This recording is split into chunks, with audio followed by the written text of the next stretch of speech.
Di inatrasan ni PNP Chief Police General Nicolas Torre III ang hamong suntukan ni Davao City Acting Mayor Baste Duterte. Sinagot din ng general ang mga umaangal sa pagpatol niya sa hamon. Yan ang Express Report ni Brian Castillo.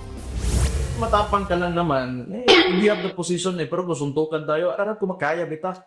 Sarap talaga kawain, totoo lang. May gigil ang pahayag na yan ni Davao City Acting Mayor Baste Duterte laban kay PNP Chief Nicolas Torre III. Sa isang vlog, naglabas ng hinanakit si Baste na anya'y pinupuntirya raw ang kanilang pamilya.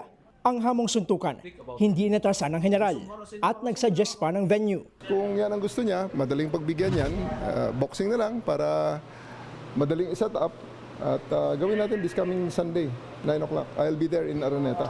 I'll ask Araneta to set up a boxing ring. Hopefully they will oblige. Kung wala naman, di maghanap tayo ng kung saan gym ang gusto niya.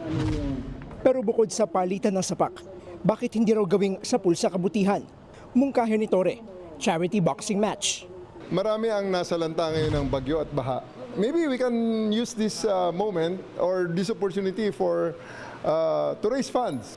12 rounds sa sundukan para maganda at para medyo marami-rami ang ma-raise natin. Kasi matapang. At nang tanungin kung kailangan pa bang mag-practice. Charity boxing match, kung magkasakitan, konti lang yan. Unless, lakasan lang ng loob yan. Sa akin naman, pareho lang naman kami siguro walang practice or baka kung nag-practice siya, okay lang din. Let's see. Ganun lang. Para naman sa mga bashers na aangal sa kanyang pagpatol, may banat din ng general. Mag-donate sila para maka-raise tayo ng pondo. Pay-per-view. Wala pang sagot si Baste kung game ba siya this Sunday. Nagbabalita mula sa front. Brian Castillo, News 5.